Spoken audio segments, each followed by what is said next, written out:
Give me mine angle, wool to the river. There, my music playing far off, I will betray tawny-finned fishes. My bended hook shall pierce their slimy jaws. William Shakespeare. Welcome to this week's episode of Warfare, Advancement, and Revisionism. My name is Preston Floyd, and as always, I'm your host. I'd like to thank everyone for joining me this week. I appreciate the support. If you're a newcomer, welcome in. I know that we've had quite a few newcomers the last couple of weeks. I don't know if they're starting with the newer episodes or listening to the older ones and going forward or jumping around, but thank you guys for joining me, and please feel free to go back and listen to older episodes if you enjoy the show. And to my returning listeners, thank you guys as always. Your support means a lot. This week, we will be kind of finishing up Central America / moving into South America after we got done with the layout of the Caribbean islands and talked about some of the early inhabitants there. And to that end, we're basically going to be talking about parts of what is now Guatemala, Costa Rica, Panama, Colombia, maybe some other nations in South America, depending on how much we get done. But those will be the primary points of interest for this week between the years of 6 and 4000 BC, BCE, whichever of those two dating systems you prefer. And of course, we can't forget about Honduras, El Salvador, Nicaragua either. They're kind of in this same general area as well, of course.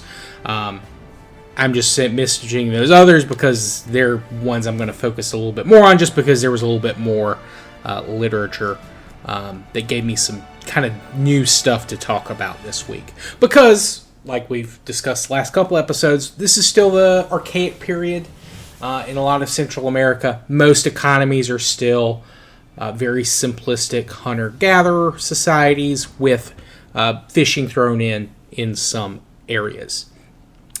But as you get further into, I guess, the center part of Central America, for lack of a better term, you do also run into, wild fruit trees. There's a local variety of avocado, as well as Nances is another fruit that exists in those areas. You also have a lot of tubers. Yams, sweet potatoes, yuccas, those type of vegetables.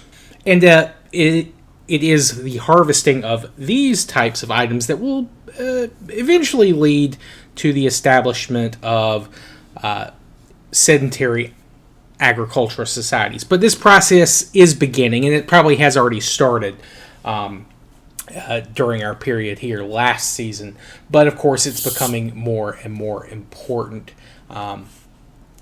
in terms of diet in the area as time goes on. So this is a slow process, same way we've talked about in other areas where agriculture is slowly taking a hold. And eventually, other crops will come down from the north, but these are local crops that they are, kind of independently developing some level of subsidy agriculture. I guess I should say subsistence agriculture, excuse me. And as for avocados, I know that traditionally they're thought to have been first domesticated in Mexico along, kind of the Tehuacan Valley. However, it does appear that this is something that's being domesticated or semi-domesticated maybe in a couple of different places in the Americas because there are several different varieties of avocado, and there is evidence, archaeologically speaking, of avocados being eaten in South America, I think in what is now Peru, as well as Central America and in Mexico. And there's evidence that these three different varieties have been crossbred several times before the Europeans arrived. And now, of course, even now, there's more variety of crossbreeding with those various types of avocado. I didn't include avocado in the domestication episodes because I just slipped my mind, and actually my brother and I were listening to him joke with one of his friends about avocados over the weekend, and that made me think about that. So I looked it up right before I recorded this episode. But yeah, avocados potentially could already be in that early horticulture stage of early agriculture in several different parts of the Americas, or at the very least, they're making up a very, well, I wouldn't say a significant portion, but a decent portion of the diet of the humans living in both Mexico, Central America, and then in South America as well. Also, gourds, I think ayotes is what they're called in the region. Beans, wild beans, are also part of the diet, as well as chilies and things like that, which we've all covered. We've covered things like that in other parts of the Americas as well, but just wanted to remind you guys that that is also part of the economy. Now, due to the nature of the environment, this area is very tropical. I think most of these countries are almost fully tropical in terms of climate. That means that they have 2 seasons a year. They have a dry season and a wet season. Typically speaking, the dry season lasts from December, January into April, and then you have the wet season from April to about the end of November, give or take a week or two. Though, you do have climatic events like El Nino that do disrupt that on occasion, and that could cause problems for population depending on how extreme those events were. Typically, they're living in groups, probably during the seasons with more plentiful forage and animals. They are living in groups, probably in the 20s to 30s, and then in periods where there's not as much food, they're kind of banding together, reestablishing ties, exchanging sons and daughters for their own children. And then at that point, you're probably seeing groups maybe in the 100, 200 range. And then, when the seasons change, they break apart again. This is something that, again, is fairly standard in a lot of different hunter-gatherer societies all over the world. Typically, they'd establish campsites, up in the hills or in the mountains or around rock shelters. And they would, in addition to maybe having rudimentary huts, they'd also establish in some places where it's available, kind of windbreaks. In some cases, they would, plant trees, or maybe have some type of temporary structure of, broken down trees. I think one that they used in Costa Rica I saw was yellowwood, or as it's referred to, I think in the language there, is cipresio trees, and that gave them again protection from the wind and the rain and all that kind of stuff. Now, also in this area, you do have a number of volcanoes, especially in what is now Costa Rica. That does make the soil very fertile, which is going to be useful when agriculture, begins to overtake hunting and gathering. But that is a danger. But it is also a good source of things like obsidian. There's also several different places where you can find jade, as well as other stones that are useful for making tools. And eventually also gold will be discovered and used, but that is a little bit later past this season's timeline. Now, in what is now Panama, in addition to this kind of hunting and gathering lifestyle, fishing is a very big part of the economy of the peoples there. On the coast, I guess the Pacific coast of Panama, there are several different mangrove swamps that are very big sources of fish, as well as waterfowl, as well as several islands off the coast of Panama that people were probably traveling to in boats, similar to how we saw people traveling out into the Caribbean, as well as maybe going to South America, bypassing the Darién Gap, which is the kind of dividing line between North and South America. Now, I've mentioned this area before, but essentially it is about 60 mile, which is around 100 kilometers, basically stretch of a mix of jungle, mountains, valleys, and swamps. And it's right on what is now the border of Colombia and Panama. And so you have to go up, go down into this valley, and then you have to continue up the mountain again after you kind of work your way through this very deep, very thick jungle, and then you've got to go up a mountain again, down a mountain again, and through a very wide marshland that's about 50 miles wide, or about 80 kilometers. Now, this is not impossible to do. It is very hard to do, though, and it would be quite a journey to make regularly. And there are people who live in the region who can make that journey if they have to. Today, there are a couple of indigenous groups. Two primary indigenous groups broken into various smaller tribes. These are the Imbera Wonan and the Guna peoples. Now, today there's about 16,000 of the Imbera Wonan and about 50,000 Guna people. But they live in areas beside the Darién Gap. In the Darién Gap itself, I couldn't get an exact census number from anything earlier than 95, but around at that time there were about 8,000 people living in that general area. And in one case, they were essentially about half of those people were living at kind of the only big town in the region. But infrastructure is extremely hard to build there, and building it would, of course, cause a great deal of damage to the environment. So most of the people that are not living in that one town, which is called La Palma, they're living in smaller fishing villages, essentially, although not all of them are fishing. In some cases, they do have some small cattle ranches or plantain/banana plantations, which I think, from what I was reading, several of those are owned, at least partly, by the Imbera Wonan people. But again, you still have a lot of people living in these smaller villages, and they still are building traditional dugout canoes, or maybe modified canoes with some sails as well. And again, the getting around the Darién Gap is probably better than having to go through it.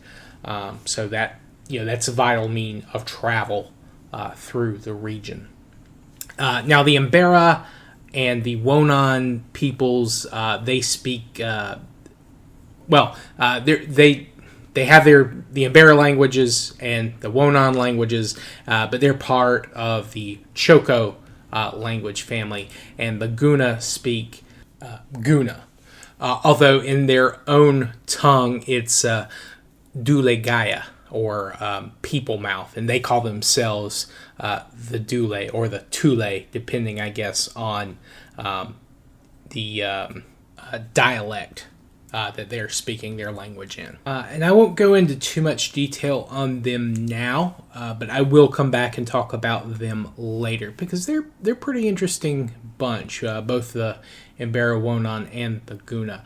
Now, I do believe that the Guna show up, or they move further north in the historical period as they are kind of dealing with the fallout from the Spanish arrival in South America. Now, they did have some, they probably had people living in what is now the Darién Gap prior to that, but they were, I guess that process was kind of sped up or exacerbated due to, kind of all the fallout and changes the Spanish arrival in South America did. Of course, that's not to say this wasn't an instance of back migration.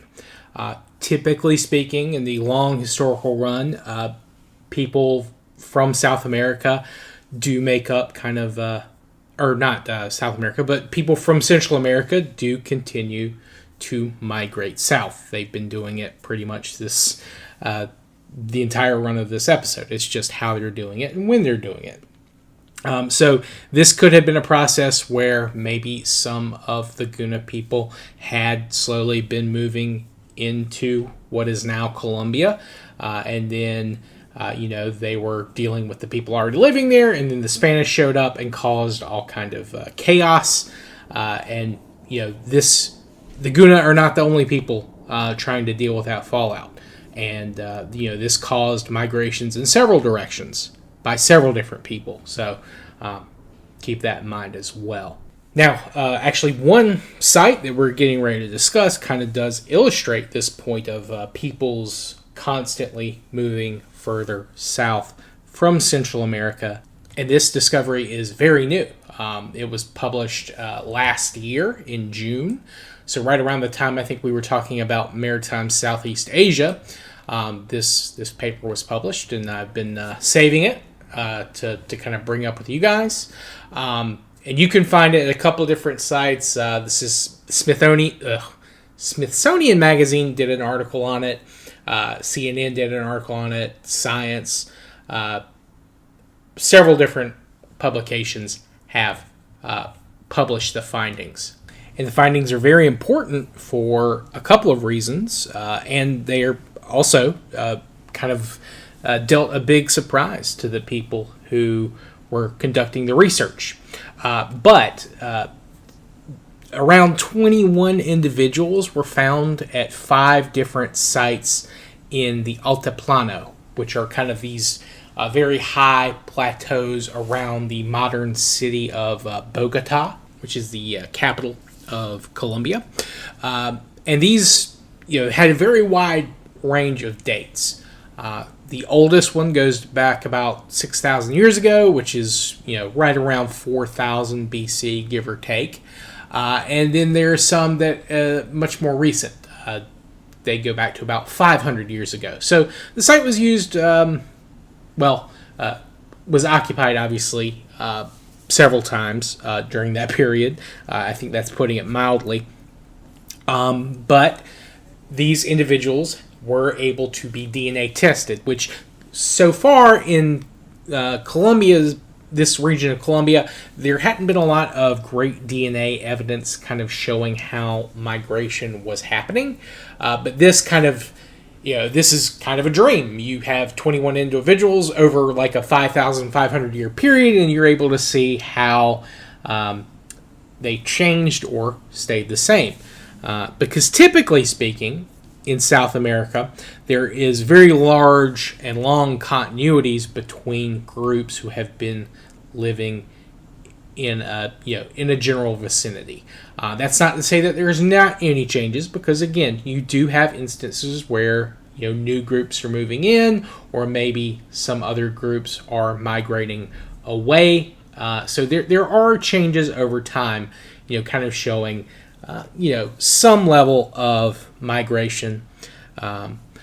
But the very surprising thing that they found is that the oldest remains they found, so those dating to about 4,000 BC, these individuals did not pass on their genetic material to any modern day populations. And they also carried no trace of ancient North American, Native American DNA. So that means that they are a very early lineage of humans in the Americas. So they broke away from the population that will eventually split into what is now the majority of Native North Americans and Native South Americans. So they are very much a mystery. Now, it is possible that they did have some of their descendants intermarry in with later waves of humans, but that number would have been so small that it just did not make any impact on inherited DNA later. So essentially, their DNA trace could have just been completely diluted by much more numerous groups that immigrated later. But this is a very big mystery. So this is something that I'm sure will continue to be investigated and looked at. So that this may be something that is revised later. But this group is a very, very old lineage in the Americas. Now, they last in this region.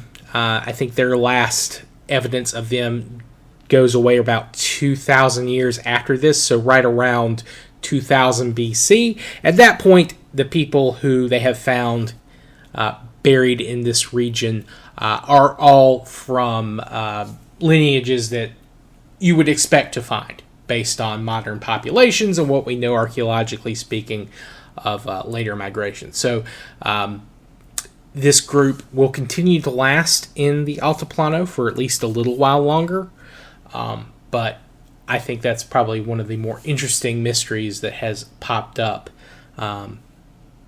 recently, which, I know a couple of weeks ago we talked about how they pushed forward one of the big sites in South America, saying, hey, this is not nearly as old as some people were saying. But that, again, we talked about how that doesn't mean that there weren't other people here earlier from that maybe sailed down the coast of the Americas, or whose sites may be underwater due to the change in sea levels. Maybe these people came from that region. Maybe that's why we haven't been able to find them. But I guess until we get more evidence to test against, we really won't know, unfortunately. Now, when we return to this region next season, we'll probably be talking about the people who did force this population out or supplanted it. But these people will be, they'll be bringing in ceramics, also bringing the Chibchan languages, which I believe Guna is a Chibchan language. And I talked about a couple of weeks ago, or was it last week, with the language families. Chibchan is not extant at this point of the season, though macro Chibchan probably is, and that'll break into about I think currently they list 3, though there are some people who argue that there is more than that. But that would have been spoken somewhere, I think, kind of around what is now like southern Nicaragua. May have been that, or it could have been a little bit further north, maybe in El Salvador or potentially Guatemala. But that macro Chibchan, proto Chibchan language would break into Chibchan, Misumalpan, and Lincoln. The Chibchan languages are the ones that go further south, though. But we'll talk more about that language family later. But that will begin to spread kind of at the start of next season, as these societies continue to evolve and adopt more sedentary agricultural practices. And I'll try to include a link to one of those articles so you guys can read that too if you'd like. Now, on the YouTube side, there are going to be a couple of pictures, not that many. Again, it's hard to find stuff to kind of include for this region. Mostly geographic shots, but there are some pictures of the remains at those sites near Bogotá that I'll include as well. I also try and include some shots of the Guna and the Imbera Wonan as well. So I think I will go ahead and call it here for tonight.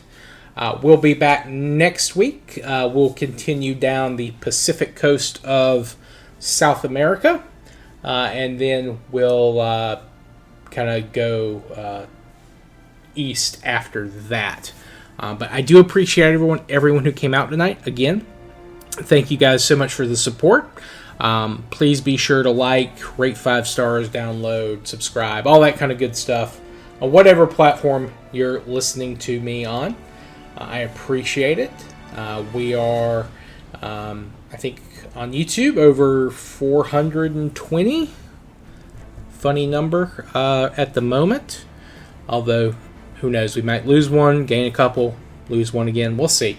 But also, if you guys have any questions, comments, constructive criticism, please send me an email at war@revpod@gmail.com. Send me a direct message on X/Twitter. You can comment on the YouTube channel. I will see it there. I do stream during the week, so if you see I'm live, you're welcome to come by, say hey. I'd be happy to talk to you there. You won't be able to send me any links that way because YouTube doesn't let people do that. But, yeah. Thank you all again. I hope you have a good rest of your day and week from whenever you're listening to this. I'll see you all next time. Peace.